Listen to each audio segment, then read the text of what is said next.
Beautiful people. Loving seeing all of you here.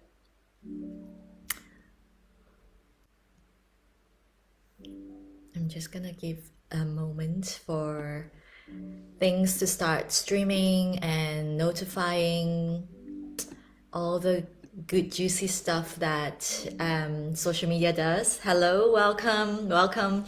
Just give me a moment. Just making sure that everything is up and running. If you are here with me, please say hello. I love to really just see you pop up on my screen. It's always lovely to have comments, right? Like, tell me where you're from and anything interesting that you like to share. Okay, all right, darling ones, I'm going to start right now because today's topic is juicy. Hi there, hi. If you want to let me know what your real name is, feel free to say that. Hi, Latoya, I see you too. Welcome, darling one. All right, darlings. All right. I'm darlinging everyone today. It's just a vibe. I think it's a very Leonine vibe where I'm just like, hi, darlings. Oh, hello, beautiful. Welcome, Slovakia. Hi there. Hi, beautiful. Okay, so, for all of you who are joining me for the first time, welcome. My name is Li Ying. I am a divine energy alchemist, a ceremonial keeper of the way of tea, and I'm also a sacred transformation mentor. What that all means is basically I am passionate and devoted to helping creative feminine leaders to really live on purpose in their own authentic power. And hello, Karen. Welcome, darling one. Hi, Joseph. Hi, welcome. All right. So I'm based in Edinburgh for anyone who is curious. I just wanted that to be known. I do get questions about like, where the hell in the world are you? So I just thought I would just throw that in for today. Okay, right. So I'm live and I'm up and running. Thank you so much for joining me again today. Just taking a moment to ground in because today I'm going to talk about something that's deeply personal and also something that I'm really passionate about. And I can tend to get a little bit more fired up about this. So do expect a little bit of that witchy fire coming in and coming through. So I'm going to be talking about how you can use fear to fuel your purpose.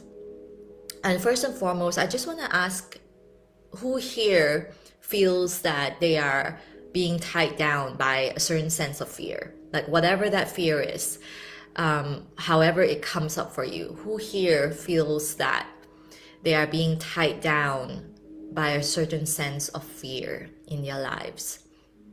There is no shame in saying yes, or if there's nothing, say no. If you have an experience of really embracing your own fears, also feel free to share. I'd love to hear that from you as well. I just want this to be a beautiful conversation that's flowing in two ways. For me, I think I really want to start from the time when I was recovering from anorexia because that was pretty much where my spiritual awakening started. And I remember feeling like the scariest thing is to eat. And, I honestly thought that I would kill myself before I eat. And when I say eat, it means like to eat in a way that actually honors my hunger. And it came to a point where I didn't even know when I was hungry. I would be so confused. Like honestly, like I remember, going out with friends and, feeling conflicted about eating or not eating. Like, am I really hungry? Am I really not? And I would just get into such a state about that. Oh, Karen, yeah, absolutely. Let's see if it is. I think so too. But let's dive into that. So when it eventually came to a point where I was like, I really don't want to stay stuck in a lifetime of fear, a fear for food, which is quite silly at that time when I was like, oh my gosh, I can't, fear food for the entire of my life. That's kind of silly. Like literally, that was what went across my head.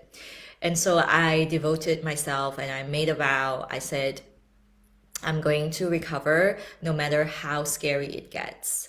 And I did a little bit of research. I went googling, and I followed a couple of people who were going through recovery themselves, and I kind of knew what was coming. Like I knew there would be weight gain, there would be some sort of weight retention in the body, and the body might bloat up, and I will experience all the hot flashes at night and all of these things. I kind of prepped myself for that, but I think what I never saw coming was the sense of completely, feeling like I, I kind of feeling like I went into a complete unknown. Let's just put it that way. And the fear is always like there. It's intermingling with that confusion that I was talking about. And for me, that fear, the way I stopped having that consume me was I would actually literally be there and I would actually ask, now I can detect my hunger now. However, will I feel like I'm not eating because of this feeling that I'm scared? And if it is yes, I will eat it, no matter whether I was hungry or like physically hungry or not. Because if I know that, I learned eventually as I took one step after another, like baby steps, all I really knew was that if it scared me, I'm going to do it.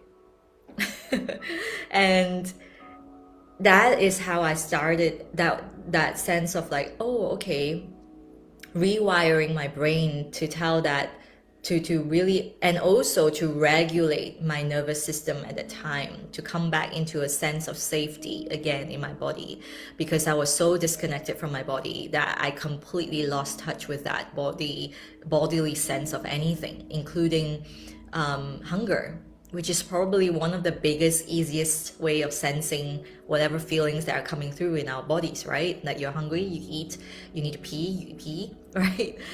So that was how I slowly gained back the trust of my body. And I slowly regulated my body's nervous system and started to really come to a place where I eventually started to have my weight shift into a normal zone and actually feel energized when I eat, because I used to eat and then feel really tired because my body was taking all the energy up to digest the food. So this is something I wanted to start off sharing because there is so much in this story that will absolutely relate back to what I'm going to share with you. And I think, one of the questions I really want you to get curious about is that, what if this fear is merely just energy in motion, right? And what if we could just embrace that energy instead of shoving it aside or hiding it away, just stuffing it aside into some dark corner and think that it would just go away on its own? Because the truth is, it never goes away. Yeah. It never goes away. And if you don't address that, it just keeps becoming bigger and bigger and bigger. Like, who's with me there? Like, have you ever felt that? Have you ever experienced that? And I absolutely see you. I absolutely feel so compassionate for that, because I do understand, and I personally have experienced that before, where I have a huge resistance to overcome that fear. Or rather, I think I want to say not overcome, but instead of overcoming, I want to say embracing the fear. Really seeing it for what it is, witnessing the fear, trying to understand where is the fear coming from. Like, I know I've been resistant to that for such a long time, resistant to that to the point where I was in quasi recovery for 10 years. like just like not even like, are you in or are you out? Are you in or you're out? Like the universe is like, I don't know what the hell you want in your life. Like I can't help you there. Like I can help you to the best that I can, but I don't really know what you want. And so I was just always hanging mid-air and never really, you know, contented with my life. Like I always felt like I was just hanging, hovering in this space where I wasn't really running the show in my life. Yeah, Karen, exactly. So that fear that the floodgates will open when we finally witness that fear is a real sense of fear that is protecting you and defending you in a way so that you never really go and address that fear behind the floodgates. But what I really want you to really just get curious with, and it is something that I stand by and I share and I teach my clients very much so in the Siren Goddess, is to begin to see these emotions and acknowledge them and actually feel them. Not by attaching a mental story to that, but rather just to feel that energy. Where is this tension? Where is this sensation in my body? And then start to really get used to feeling it in that way. And that is what I call transmuting the emotional body into a feeling body. Because now when you're in an emotional body, you're still very much stuck in a mental story. There is some circumstance, some kind of feeling like, oh, I have anxiety, I have ADHD or whatever, like depressed. All of these things are still mental stories because we have kept it. We have limited that with a label. And I'm not saying bypass that, forget all of that, I'm fine. I'm not saying that. I'm actually saying you have to feel it to transmute it. There are no other way through but to go through, to go through that. And I want to say this because, you know, when we come into the spiritual community, admittedly, there are a lot of bypassing. Like, I see this all the time. It's not about, you know, yes, there are lots and love and light, lots and lots of it, but to ignore the dark phases that comes with the love and light. And we're talking about, you know, the law of polarity. There will always be another side to one end. So we have to understand that when there is fear, it is because there is a desire. When there is a desire, there is always going to be fear. And our work is to really come into a very honest space and ask ourselves, like, why is this coming up for me, right? That is usually what a lot of people would propose, that, oh yeah, check in, ask why is it. But what I do is a lot more, let's just say a little bit more cheeky, because what I teach is to go into the feelings. Feel where in your body are you feeling that sensation. Is it here in your heart? Is it here in your womb space? Is it here in your throat? And then from there, I teach my clients to alchemize that through breath work, through embodiment practices. And what happens when they do that is that the why the fear came up will come through. It always does. This is because you are designed, you are energy compressed into this body, right? And you are designed to awaken. You're meant to expand. You're meant to feel in order to expand. And the mental stories are the things that keep us stuck in a box, quite frankly. And so when you start to work with your essence, which is energy, you are an energetic being, you become limitless, because now you're actually really tapping into your true essential self, which is really a soul. And as a soul, you are absolutely limitless. Like, I'm talking about, honestly, like, owning the fact that you are a creatrix really means that, like, you know that you're limitless, that you know that whatever that is in your life is in your favor, and what you're creating, you absolutely have total sovereignty over everything, right? So one of the things I wanted to share is that, I definitely see a lot of you beautiful women, beautiful creative feminine souls. You all have chosen a path to serve, right? In one way or another, whether it's sharing your truth through words as a poet, or an artist, or a writer, or even as a healer, or whatever you call yourself, a witch, a goddess, a light worker, whatever that is, you have chosen a path. Hi, beautiful. Welcome, darling. You have chosen a path where you had to, quite frankly, confront all the experiences that you've had in order to get to a space where you know that, oh, what I did and what I experienced to heal are deeply profound and needs to be shared, right? Like, who's with me there? If you're with me, just say yes.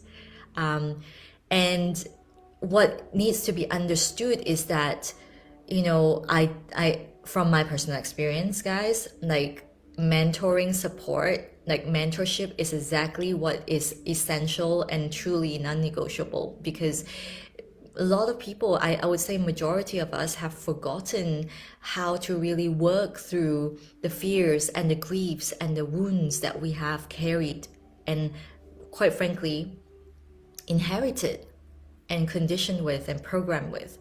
And it is truly a lost art that needs to be brought back. And I believe no one is meant to ride the waves of their emotions alone.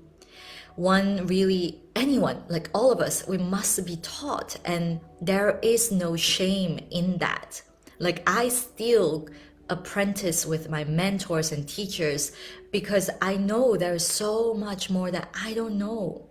And I want to keep learning until the day I take my last breath, right? Oh, thank you, Latoya. Thank you, Karen. Yeah. And here's the thing, my loves. When you come into a group, when you come into a space like this, the energetic uplift you get from a unified intention to heal and serve and really live fully aligned with your unstoppable vision, abundance, and freedom, it actually helps you to achieve your goals or get to where you want to be. Let's just put it that way, because the journey is endless, right? So much faster, because everyone is in here with a common intention, like a unified intention. And that's why, like, a global meditation is so powerful, because we're all doing it at the same time and we're all here for the same intention. So when we understand the basic framework and the ancestral wisdom and the mythology, all of these things, the rituals, especially the rites of passages that have been forgotten through time, all of these things, once we understand that, especially as women, it leads us to a deeper anchoring into our own truth. This includes really, for me personally, studies of how the matriarchal system turned into the patriarchal system, the goddesses, right? The dark goddesses and all the goddesses we worship, and ceremony and rituals and all of these things. They're designed with the very intention to be, quite literally, in the past at least, rites of passages, support networks, and is profoundly medicinal in every sense of the word. Whether you're sharing in a circle, whether you are being witnessed and held by another woman, whether you listen to a mythology and you hear something that resonates in your heart, these are all medicines. They're all energy medicines. And even in the past, like, I was reading about this the other day, it was so beautiful. Like, there used to be literal festivals where initiates, they would go through the motions of a mythology that's been handed down through centuries. They act it out, they stage it, the plays themselves, like they literally hide away in a cave as part of the descent into darkness, the void, and coming out in rebirth and renewal. That was how they overcame the fear of death, the fear of the unknown. It was very literal for them. Like, they were at one with nature in every sense of the word. But what happens now? What happens now that we're in this modern time when we have not been taught what death means, what grieving is like, how we can process our fears and our traumas and our wounds? What happens then? We get held up by our fears. We think that fear is a really bad thing and we try to sweep it away because that's what our nervous system do, right? Like the nervous system wants to keep you alive. And so it's like, oh, I don't know what this is. Sweep it aside.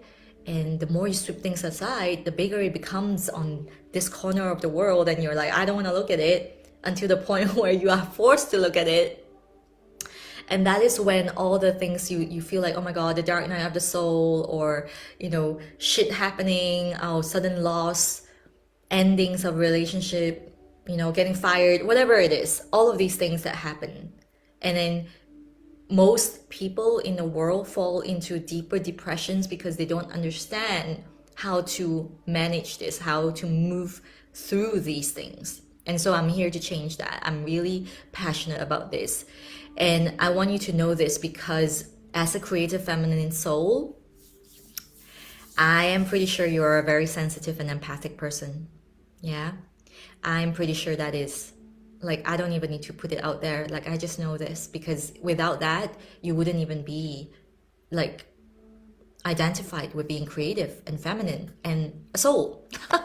So I just want to put it out there. Like, honestly speaking, I have gone through my entire life feeling deeply, deeply empathic and sensitive. And I had no idea how to manage the energy that I was feeling. Like, all around me, all I knew was that to be a nice girl, carry their energy, take on whatever their shit day was like, hoping that they will feel better and then I'll feel better about myself. Like, that was me.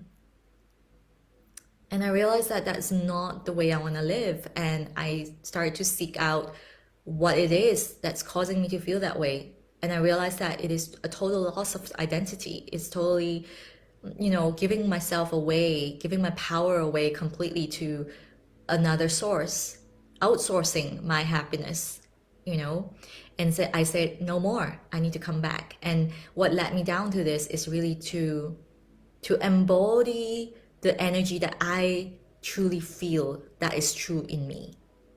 And that's why I'm so passionate about sharing these alchemical embodiment practices where you can trace the feelings in your body instead of trying to attach emotions to every single mental stories that you have. Because the mental body, let's just put it that way, the brain, the mind, or the mental body is very limited. And I'm going to dive into that in a little bit, okay? Just going back to the sensitive beings, right? Like us. We are gifted. We are gifted with creative life forces. Hi, beautiful. Welcome. We are gifted with creative life forces. Usually I hear it from all of you all. You're intuitive. You see in dreams. You have visions. You can feel. You're clairvoyant, clairsentient. And you can create all these beautiful artwork and art pieces and have these beautiful visions of circles and temples and sacred spaces. You know how to work with the plants. You know how to hear and listen and feel. And you travel through the cosmos even, right? These are things that sensitive people are gifted with. And these are creative life forces, not to be taken lightly. And quite frankly, psychic abilities too, right? Like, it is so potent and it's meant to really amplify your ability to be a way shower. However, if you are not able to confront your deepest, darkest darkness and those rejected parts of you, the ostracized parts of you, your fears, then it's quite easy for us as sensitive people to fall into helplessness, especially when you're consumed by fear and pain. And I tell you this from personal experience, when I see this, when sensitive beings go down the path of the latter where, you're consumed by fear and pain, the ones who emerge from this submergence, like this shithole, will become the light leaders. They will become the vision keepers because they have been there before and they emerged with love, with so much compassion, with an expanded view of life. It's not about fighting. It's not about me against the world. It's about really embracing all of us, because that's the only way we can acknowledge and finally see our wholeness, that we are magnificent as we are. So if you are, we usually, when we go through all these things, we probably started really early on in our years when we were young, experiencing many things that cut a really deep wound. It could be traumatic even. So if a person, if you are in that space, my darling one, please feel free to share that. I absolutely don't want you to feel like you're being judged. You're not. It is an absolutely safe and non-judgmental space, because it's important that you know that if you are not confronting your fear and your pain, even if you're going about life as a really successful entrepreneur or healer or whatever it is, you still remain trapped. You still feel trapped, like a frightened child in a grown-up body. And you may be even numbing yourself away with, addictions, sex, alcohol, food, television, entertainment, so on and so on, that we have so many distractions these days on this planet. And they were created for a reason. It's to distract you from the main goal, the main vision quest of unfolding your wholeness, of coming into the truth of who you are. Because here's the deal, guys, like if everyone knew the truth of who they are, if everyone claimed back their power, if everyone claimed their own sovereignty, then this entire world will be run in a very different way. And some people don't want that. And that's why truth tellers are not accepted. They're usually ostracized in a big way. But we must come into a space now where we learn to discern. We have to learn to understand that this fear has no control over us. And here's where you will get to learn this, okay? Let's just go back to that trapped child in that grown-up body. When this has gone on long enough and become a way of living, yeah, you will thrive on that misery. Who's been there? Who's there now? Let me know. Yeah, I'm gonna reach out to you, because this is nowhere to live. This is the woe is me person who remains and actually manifests that life of becoming a victim of everything from abuse to illnesses, sicknesses unhealed, and total domination by another person or another circumstance, whatever it is. It's always one thing or another. And anything from really good things like a promotion at work, or finally becoming an entrepreneur, or intense or intimate encounters, whether with a friend or a lover, really kindness acts as well, like people who are genuinely kind to you, or people who genuinely want to tell you the truth and are in your favor, like really to share that with you.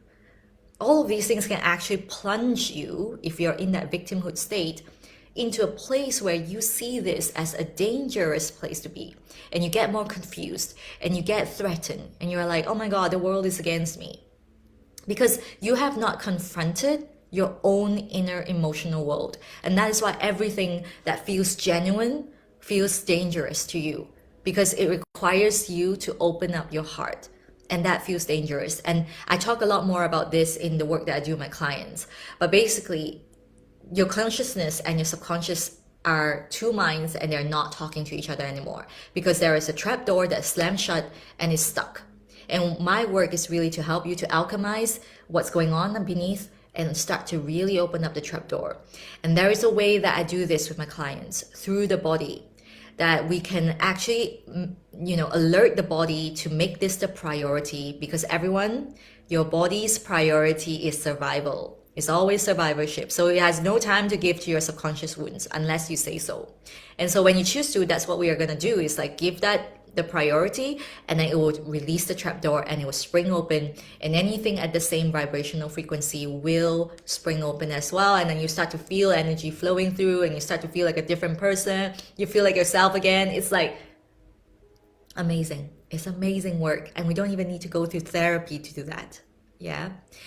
Oh, Karen, yes. I mean, I've been there myself, even like just living in victimhood for a long time. It is my mother's fault, it's my father's fault, my husband's fault, my money's fault, my skin tone's fault, like everything. And I didn't want to confront what was deeply, deeply empty in me, which was that I didn't know who I was.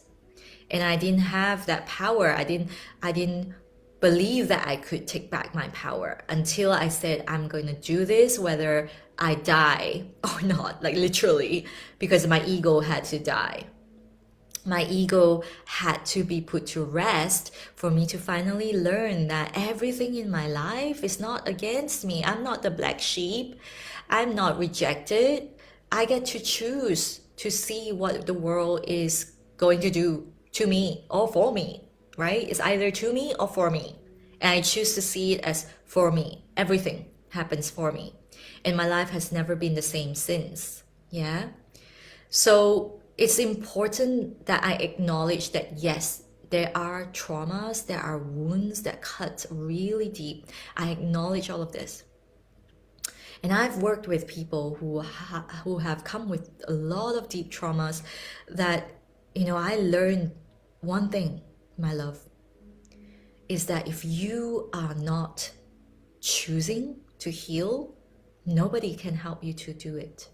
Nobody. Not even the best mentor, the best coach, the best teachers, the best healers. And all you do is stay and replay and replay and replay the wounds and traumas over and over again. Whether it's in your head, real, imagined, or remembered, it keeps replaying.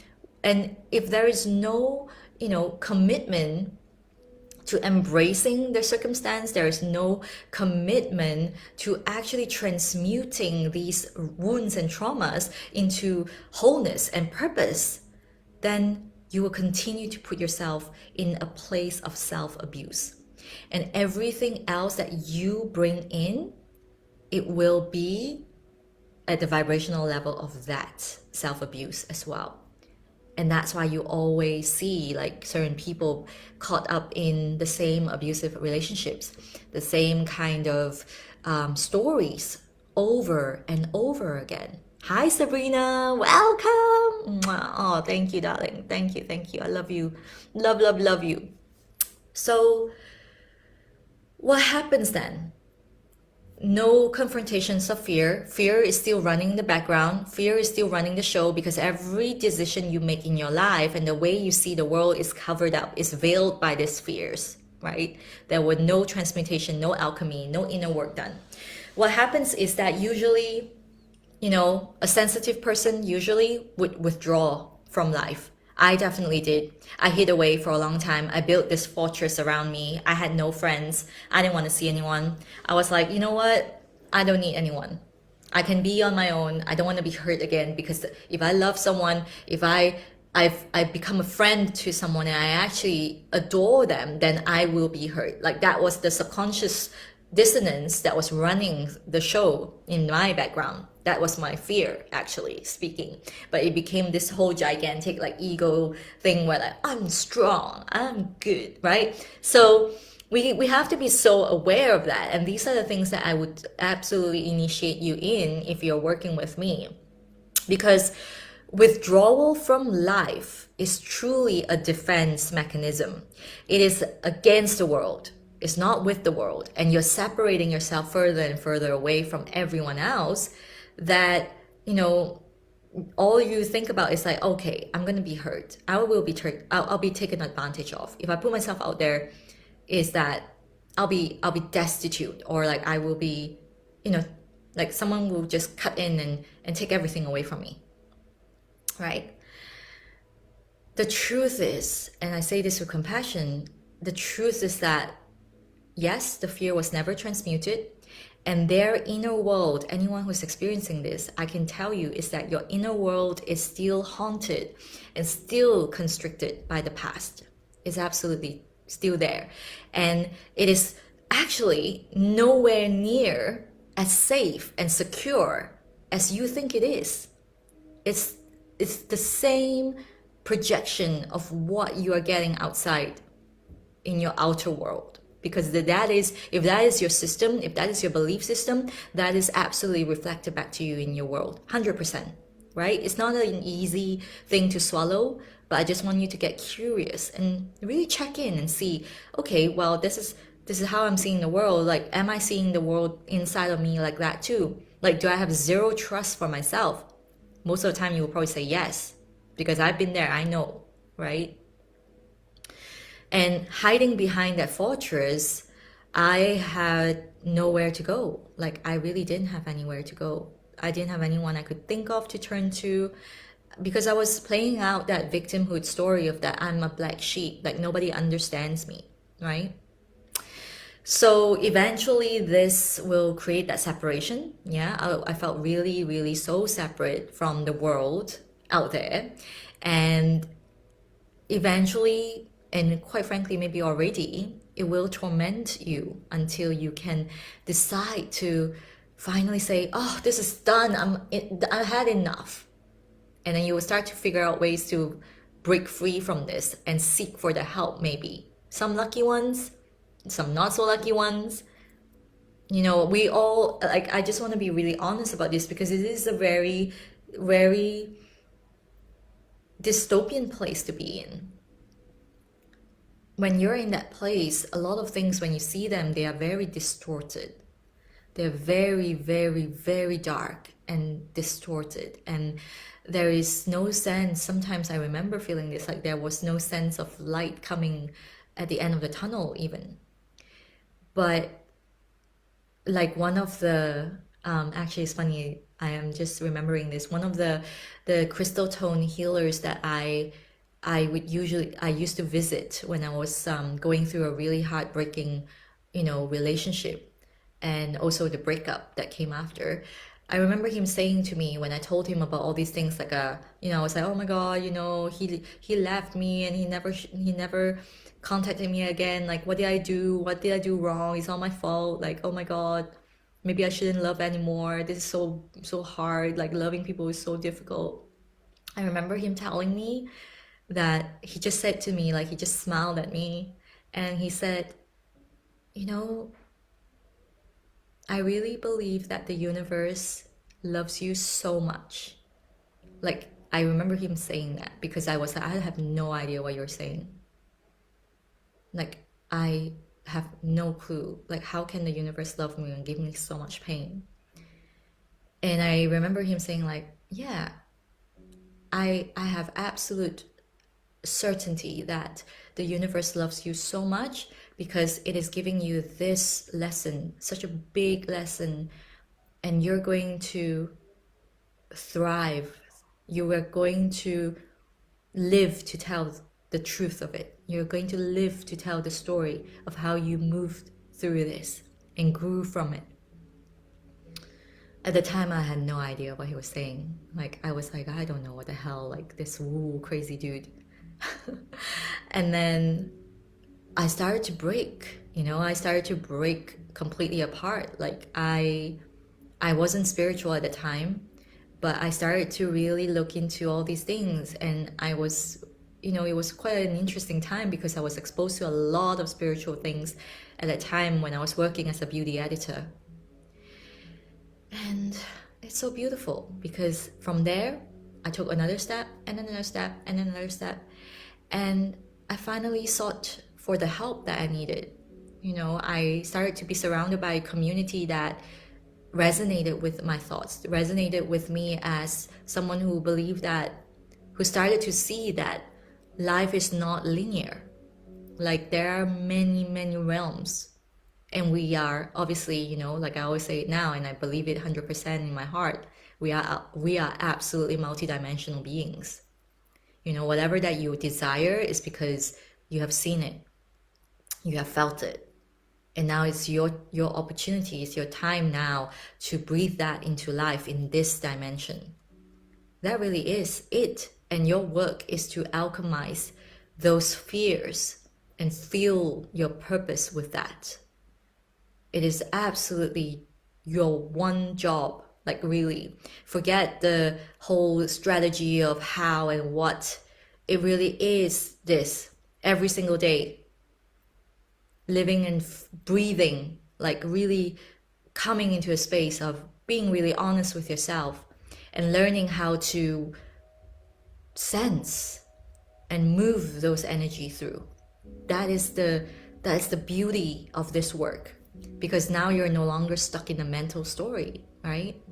So when you come to terms with that darkness, that's where you find your hidden gold, your hidden golden trove, like that golden throne even.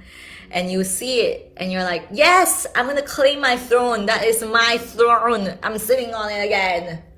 And that is when you start to align yourself with this powerful energy that you are down here as this manifested version of you.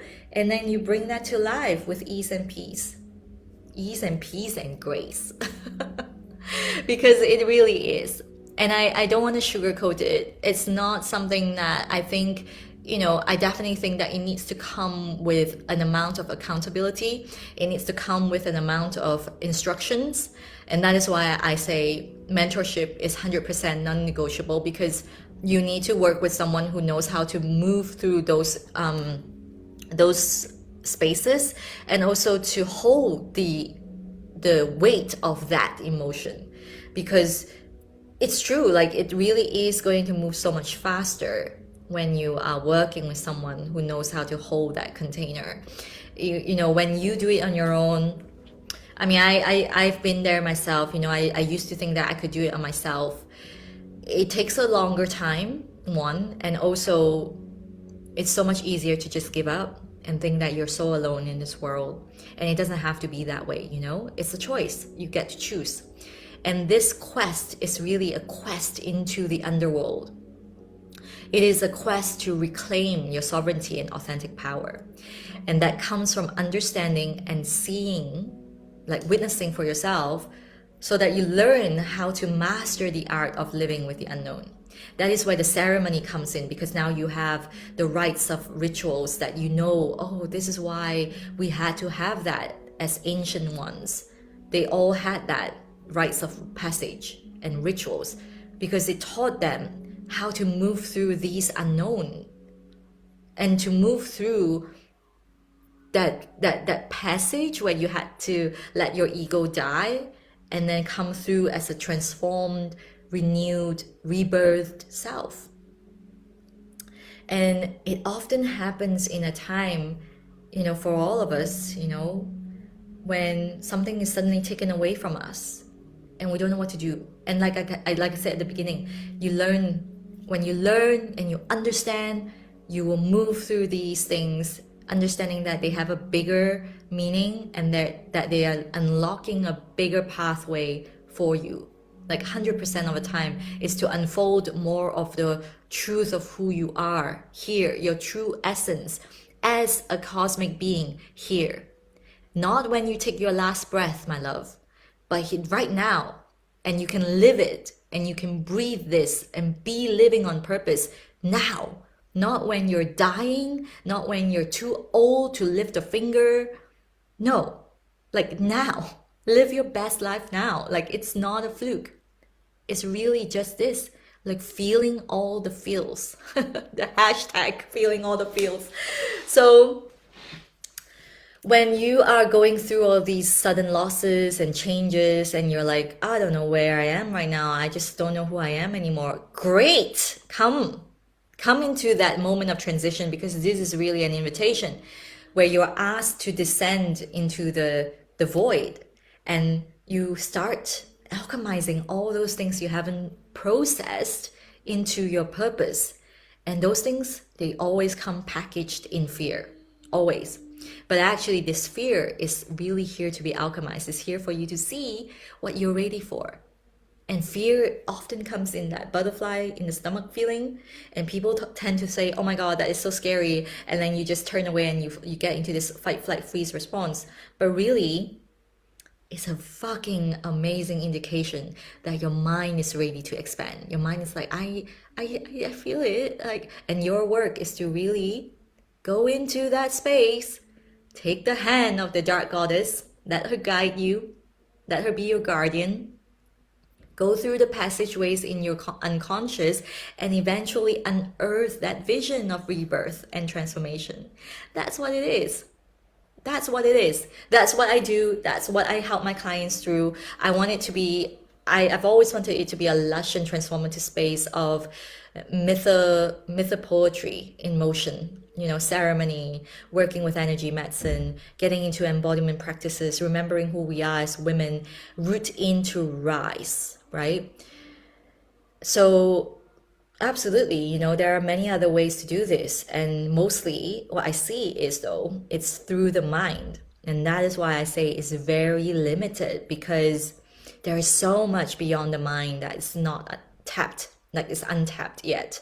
So when we go through the energy circuits instead, which are all very much what's been taught for centuries by our ancient ones, we are truly opening up to healing in limitless ways, because the body is now showing us what needs to be given priority first, instead of us coming in and trying to drive with the mind, and the mind thinks that it knows everything when it doesn't.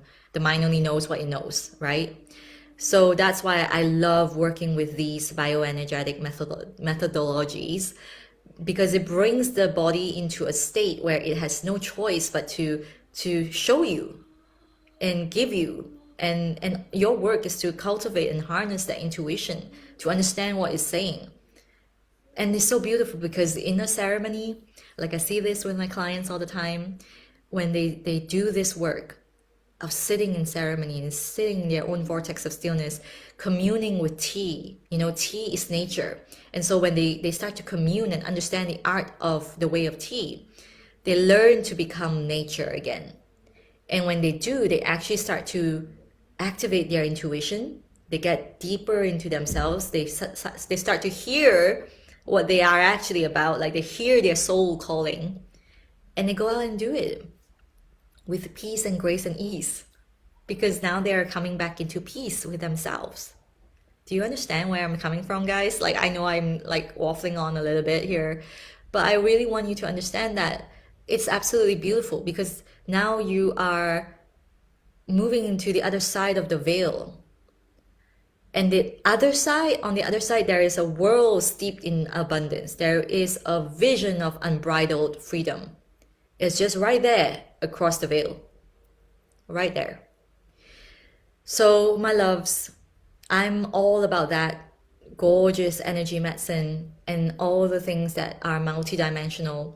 It's beyond what words can even explain when you come into a ceremony. So I highly recommend that you try that out for yourself. And this is really pure medicine, reminding you that you are energy medicine, my love. You are meant to be self-healing. So get back into the space where you are actually self-healing, because if you're not, then there is something that is not flowing in your body, and that's where we need to release that. So I think that's where I'm at. I just wanted to share all of this, because I truly want to just say before I finish, like, I am deeply in awe of my clients. Like, I honestly am in such awe by the women who show up to do this work, because they are truly showing up with commitment and devotion to their own unstoppable vision of a world led by creative life force. They have a vision and they're going to do it, because without inspired action, it doesn't matter. It's just all going to remain a wispy white substance that never landed here, that never manifested. So we don't want to do that. We want to create change. We want to really start to create a new narrative for creative feminine leaders. Come into leadership, learn to lead.